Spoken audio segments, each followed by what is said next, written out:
నమస్తే, welcome to magazine story. 5 రాష్ట్రాల ఎన్నికల సంగ్రామం ముగిసింది. ఫలితాలు కూడా వచ్చేశాయి.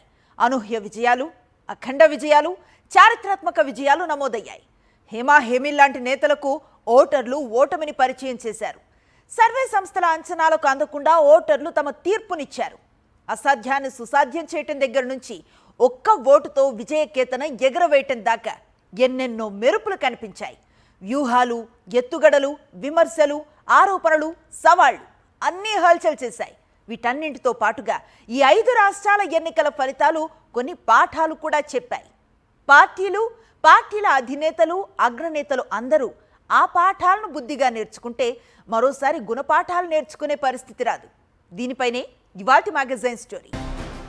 తమిళనాడులో 60 ఏళ్లుగా ద్రవిడ పార్టీలదే అధికారం. డిఎంకే, అన్నా డిఎంకేల మధ్య పోరాటంలో కాంగ్రెస్ కూడా కనుమరుగైపోయింది.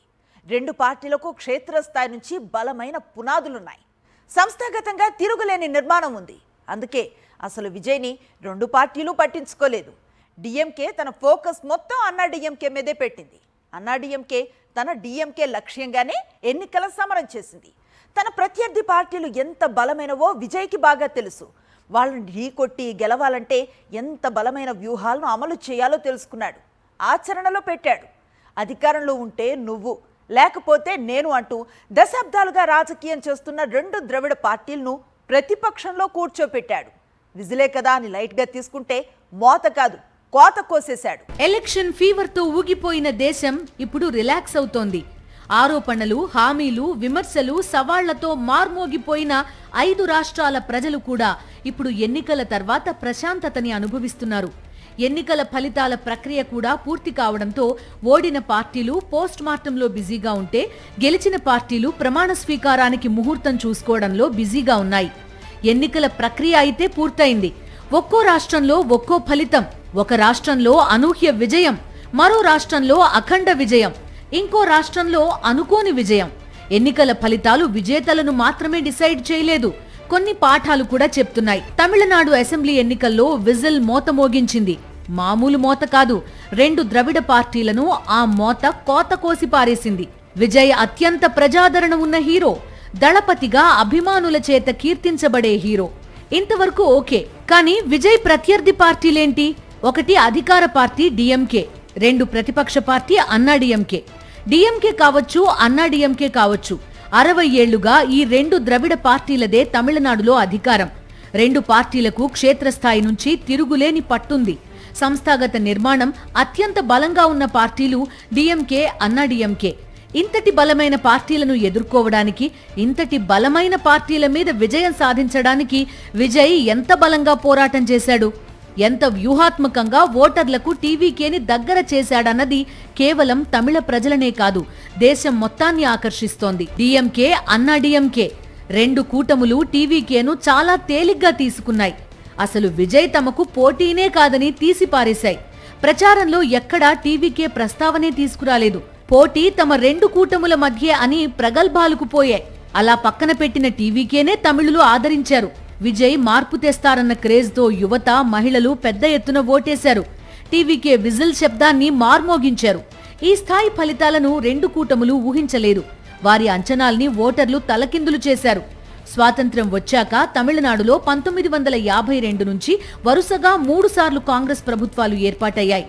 డిఎంకే ఆవిర్భావం తర్వాత 1967లో ఆ పార్టీ తొలిసారి అధికారంలోకి వచ్చింది. డిఎంకే బహిష్కరించడంతో అన్నా డిఎంకే ఏర్పాటు చేసిన ఎంజి రామచంద్రన్ సంచలన విజయాలు సాధించారు. ఈ 2 పార్టీల నేతృత్వంలోని కూటముల మధ్య విజయాలు దోబూచులాడాయి. ఎంజీఆర్, కరుణానిధి, జయలలిత, ఎంకే స్టాలిన్ ముఖ్యమంత్రులవుతూ వచ్చారు. 1967లో జాతీయ పార్టీల హవా ఎలా ముగిసిందో ఇప్పుడు ద్రవిడ పార్టీల పరంపరకు టీవీకే అడ్డుకట్ట వేసింది. విజయ్ 2024లో పార్టీని స్థాపించినా 2026 అసెంబ్లీ ఎన్నికల వరకు పోటీ చేయకుండా ఆగారు. డిఎంకే, అన్నా డిఎంకే కూటములకు ప్రత్యామ్నాయం తానేనని ప్రకటించి మరీ సాధించారు. అసలు డిఎంకే, అన్నా డిఎంకే విజయ్ని ఎందుకు లైట్ గా తీసుకున్నాయి? పెద్దగా పట్టించుకోలేదు. ఎందుకంటే తమకు దశాబ్దాల చరిత్ర ఉంది, దశాబ్దాలుగా తమిళనాట పట్టుంది, అధికారంలో ప్రతిపక్షంలో ఉన్న అనుభవం ఉంది. విజయ్ పెట్టిన టీవీకే పార్టీకి జస్ట్ 2 ఏళ్ల వయసు మాత్రమే. మనకేంటని విర్రవీగితే, ప్రత్యర్థి బలాన్ని తక్కువగా అంచనా వేస్తే ఏం జరుగుతుందో తమిళనాడు ఎన్నికల ఫలితాలు ఒక పాఠం. అలానే తమ మీద తమకు నమ్మకం లేని నాయకులు కొందరుంటారు. మనకు క్యాడర్ లేదు, ఒంటరిగా పోటీ చేసే శక్తి లేదు, సంస్థాగతంగా నిర్మాణం లేదు, ఒక పార్టీకి పల్లకి మోయడానికి తప్ప మనం ఎందుకు పనికిరామని కార్యకర్తలకు బహిరంగంగానే పాలేరు పాఠాలు చెప్పే నేతలు కొందరున్నారు. అలాంటి నాయకులకు అద్దిరిపోయే పాఠం తమిళనాడు ఎన్నికల ఫలితం. సంస్థాగతంగా నిర్మాణం లేదని విజయ్ వెనకడుగు వేయలేదు. డిఎంకే, అన్నాడీఎంకేలతో పోల్చుకుంటే క్షేత్రస్థాయిలో విజయ్ పార్టీకి ఉన్న బలం ఏపాటిది? అయినా విజయ్ తన బలహీనతలను పట్టుకుని వేలాడలేదు. బలమైన ప్రత్యర్థులను ఓడించడానికి ఏం చెయ్యాలన్న దానిపైనే దృష్టి పెట్టాడు. బలమైన నాయకత్వం, విజన్, ప్రజల కోసం పనిచేస్తానన్న భరోసా కల్పిస్తే ఖచ్చితంగా ఫలితం ఉంటుందని విజయ్ నిరూపించాడు. డిఎంకే, అన్నాడీఎంకే పార్టీలకు సంస్థాగతంగా బలమైన నిర్మాణం ఉంది. దాన్ని అధిగమించడానికి తన అభిమాన సంఘాలను ఉపయోగించుకున్నాడు విజయ్. రాజకీయాల్లోకి వచ్చేందుకు విజయ్ చాలా ఏళ్ల నుంచే గ్రౌండ్ వర్క్ చేస్తూ వచ్చారు. 2009లో దాదాపు తన 85,000 ఫ్యాన్ క్లబ్లను విజయ్ మక్కల్ ఇయక్కం పేరుతో సంక్షేమ సంఘంగా ఏకీకృతం చేశారు. డిఎంకే, అన్నాడీఎంకేలకు దశాబ్దాల చరిత్ర ఉంది. దాన్ని అధిగమించడానికి తన చరిష్మాతో పాటుగా ప్రజాసేవ కోసమే రాజకీయాల్లోకి వచ్చానని ప్రజల్ని నమ్మించడంలో విజయం సాధించాడు విజయ్. డిఎంకే, అన్నాడీఎంకేలకు ఉన్న అవినీతి చరిత్ర విజయ్ పార్టీ టీవీకేకి లేదు. దాన్ని ఎంతగా ఉపయోగించుకోవాలో అంతగా ఉపయోగించుకున్నాడు. అలానే సామాజిక వర్గాల వారీగా ఓట్లపై డిఎంకే, అన్నాడీఎంకే దృష్టి పెడితే ఆ పరిమితులన్నీ చెరిపేయడంపై విజయ్ ఫోకస్ పెట్టాడు. కుల మతాలకు అతీతంగా మద్దతు సాధించడంలో విజయం సాధించాడు. రాజకీయాల్లో విజయ్ ప్రయాణం నల్లేరుపై నడకేం కాదు. ఆరంభంలోనే ఆయనను వివాదాలు చుట్టుముట్టాయి. 2025 సెప్టెంబర్లో కరూర్లో ఆయన ఎన్నికల ర్యాలీలో జరిగిన తొక్కిసలాటలో 41 మంది మృతి చెందడంతో ఆ ఘటన చెరగని మచ్చలా మారింది. 2026 ఫిబ్రవరిలో విజయ్ నుంచి విడాకులు కోరుతూ ఆయన భార్య సంగీత కోర్టును ఆశ్రయించడం సంచలనం సృష్టించింది. ఆ సమయంలో ఆమె చేసిన ఆరోపణలు ఎన్నికల వేళ ప్రత్యర్థులకు అస్త్రంగా మారాయి. అలానే చివరి సినిమా జననాయగన్ విడుదలకు సెన్సార్ బోర్డు బ్రేక్ వేయడం కూడా రాజకీయ వివాదానికి దారితీసింది. వీటన్నింటిపై విజయ్ స్పందించిన తీరు ప్రజలను ఆకర్షించింది. ప్రత్యర్థి పార్టీల మీద బలమైన విమర్శలకు ఎక్కువ సమయం ఇవ్వకుండా పార్టీ సిద్ధాంతాలను వీలైనంత ఎక్కువ ప్రచారం చేయడంపై విజయ్ దృష్టి పెట్టడం కూడా టీవీకేని అతిపెద్ద పార్టీగా నిలిపింది. స్టార్ హీరో ఇమేజ్, అవినీతి మరకలు లేకపోవడం, ఈ రెండు బలాలే తనకున్నాయని నిజాన్ని గ్రహించిన విజయ్ అందుకు తగినట్టే యూత్, మహిళా ఓటర్లని ఆకట్టుకోవడంపై ప్రత్యేక దృష్టి పెట్టాడు. హామీల విషయంలోనూ వ్యూహాత్మకంగా వ్యవహరించారు. డీజిల్ పై సబ్సిడీ, బీమా, మత్స్యకారులకు రిలీఫ్ ఫండ్, యువత కోసం 25 లక్షల రూపాయల వరకు విద్యా రుణాలు, మహిళలకు 2,500 రూపాయల ఆర్థిక సాయం, ఏడాదికి 6 ఉచిత సిలిండర్లు, అమ్మాయిలకు పెళ్లి కానుకగా 8 గ్రాముల బంగారం లాంటి హామీలు బాగా వర్కౌట్ అయ్యాయి. ప్రత్యర్థి పార్టీల బలం నుంచి వెనకడుగు వేయలేదు.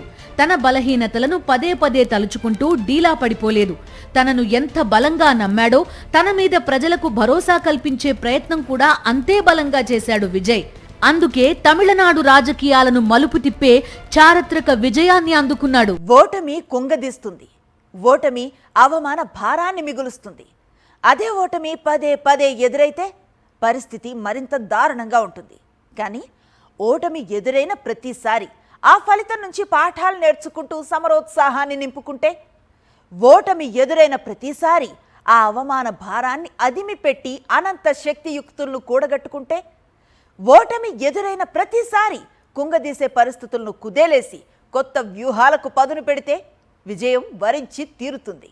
బెంగాల్లో బీజేపీ చేసింది ఇదే. ఒక్కరోజులో సాధించిన విజయం కాదది. 15 ఏళ్ల పోరాటం ఉంది ఈ గెలుపు వెనుక. 3 అసెంబ్లీ స్థానాల నుంచి 207 అసెంబ్లీ స్థానాలతో బెంగాల్ని హస్తగతం చేసుకునేదాకా సాగిన సమరంలో బీజేపీ పోరాడిన తీరు ఎంతో స్ఫూర్తిదాయకం. ఫైర్ బ్రాండ్ బెంగాల్ రాజకీయాల్లో మాత్రమే కాదు, దేశ రాజకీయాల్లో కూడా మమతా బెనర్జీ ఫైర్ బ్రాండ్. దీదీగా అభిమానులు జేజేలు పలికిన, రాజకీయ ప్రత్యర్థుల పాలిట ఖాళీగా విరుచుకుపడడంలో మమతా బెనర్జీ ఎన్నడూ వెనకడుగు వేసిందే లేదు. అలాంటి మమతా బెనర్జీని ఓడించడానికి బీజేపీ ఎన్నో ఓటములను తట్టుకుని నిలబడి పోరాడింది. 15 ఏళ్లుగా బెంగాల్ని ఏలుతోన్న మమత సామ్రాజ్యం కూల్చడానికి బీజేపీ ప్రదర్శించిన శక్తియుక్తులు సాధారణమైనవి కావు. దేశమంతా విజయ విహారం చేస్తోన్న కమలనాథులు మమతని ఓడించడానికి దశాబ్దానికి పైగానే పోరాటం చేయవలసి వచ్చింది. 207 స్థానాలతో బెంగాల్లో బీజేపీ సాధించిన అఖండ విజయం ఒక్కరోజులో వచ్చింది కాదు, 5 ఏళ్లలో సాధించింది కాదు. 3 అసెంబ్లీ స్థానాలతో మొదలైన సమరం నేడు తృణమూల్ కాంగ్రెస్ కోటని కూల్చేదాకా సాగింది. నాడు కమ్యూనిస్టుల కంచుకోటని మమతా బెనర్జీ ఏ రీతిలో బద్దలు కొట్టిందో నేడు 15 ఏళ్లుగా బెంగాల్ని ఏలుతోన్న మమతా బెనర్జీకి అదే రీతిలో ఓటమిని పరిచయం చేసింది బీజేపీ. ప్రధాని నరేంద్ర మోదీ, భాజపా చాణక్యుడు అమిత్ షా, వివిధ రాష్ట్రాల నుంచి బీజేపీ ముఖ్యమంత్రులు, ముఖ్య నేతలు, క్షేత్రస్థాయిలో ఆర్ఎస్ఎస్ వీటన్నింటినీ తట్టుకుని తృణమూల్ని గట్టెక్కించేందుకు మమతా బెనర్జీ ఒంటరి పోరాటం చేశారు. బెంగాల్లో తిరుగులేని శక్తిగా కొనసాగాలని, జాతీయ రాజకీయాల్లో కీలకంగా మారాలనుకున్న ఆమె ప్రయత్నాలకు కాషాయ దళం చెక్ పెట్టింది. బెంగాల్ని ఎలాగైనా ఈసారి దక్కించుకోవాలని సమరోత్సాహంతో పోరాటం చేసిన బీజేపీ అనేక వ్యూహాలు పన్నింది. ఎందుకంటే తమ ప్రత్యర్థి ఎవరో బీజేపీకి బాగా తెలుసు. రైలు పట్టాలు, నిరసన ప్రదర్శనలు, వీధి పోరాటాలు, నిరాహార దీక్షలతో ఎదిగిన నాయకురాలు మమత. ముఖ్యమంత్రి అవడానికి ముందే బెంగాలీ ప్రజల చేత దీదీ అని పిలిపించుకున్న నేత మమత. అందుకే అవినీతి నుంచి ఆర్జీకర్ ఆసుపత్రిలో జూనియర్ డాక్టర్పై అత్యాచార ఘటన వరకు దేన్ని వదలకుండా మమతపై పోరాటంలో ప్రయోగించింది బీజేపీ. ఈ ఎన్నికలు కేవలం గెలుపోటములకే పరిమితం కాలేదు. ఎన్నికల కంటే ముందే దాదాపు 90 లక్షల మంది ఓటర్ల పేర్లను జాబితా నుంచి తొలగించడం పెను దుమారం రేపింది. వీరిలో ఎక్కువ మంది ముస్లింలు ఉండడం గమనార్హం. ఈ నేపథ్యంలోనే మమతా బెనర్జీ తీవ్ర ఆరోపణలు చేశారు. బీజేపీ ఓట్లను లూటీ చేసింది. ఎన్నికల కమిషన్ను అడ్డం పెట్టుకుని 100కు పైగా సీట్లలో మోసానికి పాల్పడిందని ఆమె ఆవేదన వ్యక్తం చేశారు. అయితే స్వతంత్ర సంస్థ అయిన ఎన్నికల కమిషన్ ఈ ఆరోపణలను తోసిపుచ్చింది. చివరికి తన సొంత నియోజకవర్గమైన భవానీపూర్లో కూడా మమత ఓడిపోవడం శోచనీయం. తన పాత మిత్రుడు, ప్రస్తుత బీజేపీ నేత అయిన సువేందు అధికారి చేతిలో ఆమె పరాజయం పాలయ్యారు. అవినీతి, కుంభకోణాలు ప్రజల్లో తీవ్ర అసహనాన్ని నింపాయి. దాన్ని సమర్థవంతంగా వాడుకుంది బీజేపీ. అలానే శాంతి భద్రతల అంశాన్ని కూడా ప్రజల్లోకి బలంగా తీసుకెళ్లింది. కోల్కతా ఆసుపత్రిలో జరిగిన డాక్టర్ రేప్ హత్య ఉదంతం దేశవ్యాప్త నిరసనలకు దారితీసింది. ఆ బాధితురాలి తల్లిని అభ్యర్థిగా నిలబెట్టిన బీజేపీ మహిళా ఓటర్ల మద్దతును పూర్తిగా తన వైపు తిప్పుకుంది. అమిత్ షా 14 రోజుల పాటు బెంగాల్లోనే మకాం వేసి పార్టీ నాయకులకు దిశానిర్దేశం చేశారు. పగలంతా ర్యాలీలు, రోడ్ షోలతో, రాత్రిళ్లు కాషాయ నేతలతో సమావేశాలతో వ్యూహాలకు పదును పెట్టారు. రాష్ట్రంలో తాము అధికారంలోకి వస్తే 7వ వేతన సవరణ సంఘం సిఫార్సులను అమలు చేస్తామని ప్రభుత్వ ఉద్యోగులకు ప్రచారంలో షా హామీ ఇచ్చారు. చొరబాట్లను అడ్డుకుంటామని పదే పదే నొక్కి చెప్పారు. రాష్ట్రంలో పార్టీ కోసం శక్తిమంతమైన పన్నా ప్రముఖ్ బూత్ స్థాయి సమన్వయకర్తలను తయారు చేశారు. తృణమూల్ కాంగ్రెస్ ని క్షేత్రస్థాయి నుంచి ఎదుర్కొనే వ్యూహాన్ని సమర్థవంతంగా అమలు చేశారు. చివరికి బీజేపీని ఎదుర్కోవడానికి చేపలను అస్త్రంగా ప్రయోగించారు మమత. బెంగాల్ ప్రజల ఆహారంలోనే కాదు, సంస్కృతి, జీవన శైలిలో కూడా చేపలు అంతర్భాగం. చేపలను ఆహారంగానే కాదు, అదృష్టంగా కూడా బెంగాలీలు భావిస్తారు. వివాహాల్లో వరుడి కుటుంబం తరపున వధువుకు చేపలను బహూకరిస్తారు. బీజేపీ గెలిస్తే చేపల మీద నిషేధం విధిస్తారని మమత చేసిన ప్రచారం రాజకీయ వివాదానికి దారితీసిందే కానీ ఆమెను ఓటమి నుంచి కాపాడలేదు. ఓటమి ఇచ్చే అవమాన భారాన్ని విదిలించి కొట్టి మరింత సమరోత్సాహంతో పోరాటం చేస్తే, నిరీక్షణ పరిచయం చేసే కుంగుబాటును కూలగొట్టి మరిన్ని శక్తియుక్తులను కూడగట్టుకుంటే ఆలస్యం అయినా విజయం తథ్యమని బెంగాల్ ఎన్నికల ఫలితాలు తేల్చి చెబుతున్నాయి. ఆల్ ఈజ్ వెల్ అనే పరిస్థితి ఒకటి ఉంటుంది. అప్పుడంతా నా ఇష్టం అంటూ హడావుడి చేసినా, హంగామా చేసినా, తోచినట్లు వ్యవహరించినా నడిచిపోతుంది. కానీ టైం బ్యాడ్గా ఉన్నప్పుడు కూడా తగ్గేదే లేదంటే కుదురుతుందా? అస్సలు కుదరదు. కానీ సత్యాన్ని కాంగ్రెస్ ఇంకా గ్రహించటం లేదు. అస్సాంలో కాంగ్రెస్ ఓటమికి 100కి 100% కాంగ్రెస్సే కారణం. అదే సమయంలో ఈ ఎన్నికల ఫలితాలు కమ్యూనిస్టులకు ఇక కాలం చెల్లినట్లేనా అన్న ప్రశ్నని దేశ ప్రజల ముందు ఉంచింది. దేశంలో మొదటి సాధారణ ఎన్నికల్లో ప్రధాన ప్రతిపక్షంగా ఉన్న సిపిఐ, బెంగాల్ నుంచి కేరళ వరకు అత్యంత బలమైన పార్టీగా ఎదిగిన సిపిఎం ఇలా చెప్పుకోవటం మినహా భవిష్యత్తులో వామపక్ష పార్టీల ప్రభావం భారతదేశ రాజకీయాలపై బలంగా ఉండదా అన్న చర్చకు కూడా ఈ ఎన్నికల ఫలితాలు తెరతీశాయి. అసోంలో వరుసగా మూడోసారి బీజేపీ విజయం సాధించింది. ఇక్కడ కాంగ్రెస్ ఓటమికి కారణం బీజేపీ వ్యూహాలతో పాటుగా కాంగ్రెస్ వైఫల్యాలు కూడా.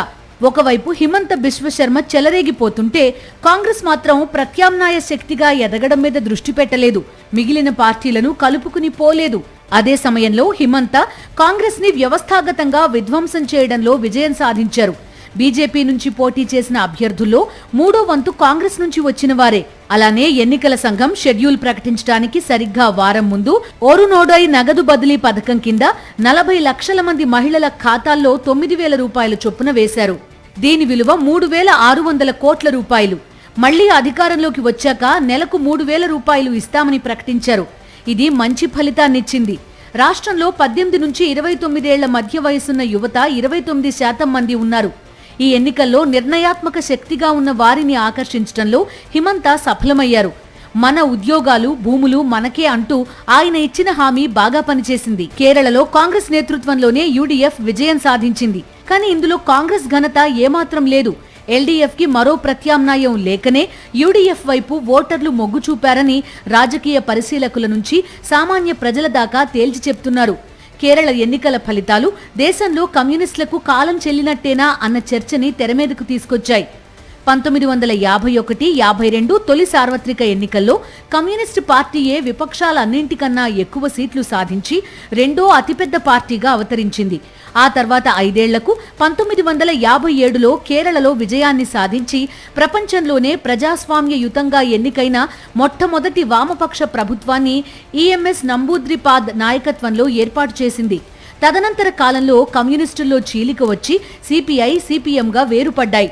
1977లో పశ్చిమ బెంగాల్లో సిపిఎం అధికారంలోకి వచ్చింది. దాదాపు 34 ఏళ్ల పాటు నిరంతరాయంగా రాష్ట్రాన్ని పాలించింది. 2011లో పశ్చిమ బెంగాల్ని కోల్పోయిన వామపక్షాలు ఆ తర్వాత త్రిపుర, ఇప్పుడు కేరళను కూడా కోల్పోయాయి. కేంద్రంలోనూ 2024 లోక్సభ ఎన్నికల్లో కేవలం 4 సీట్లకే పరిమితమయ్యారు. రాబోయే రోజుల్లో కేరళలోనూ పశ్చిమ బెంగాల్ ఫలితాన్ని రిపీట్ చేస్తామని చెప్తున్న బీజేపీతో వామపక్షాలు ఏ స్థాయిలో సమరం సాగిస్తాయన్నది చర్చనీయాంశంగా మారింది. ఇది ఇవాల్టి మ్యాగజైన్ స్టోరీ. మరో ఇంట్రెస్టింగ్ టాపిక్ తో మళ్ళీ కలుద్దాం. అంతవరకు స్టే ట్యూన్ టు సాక్షి.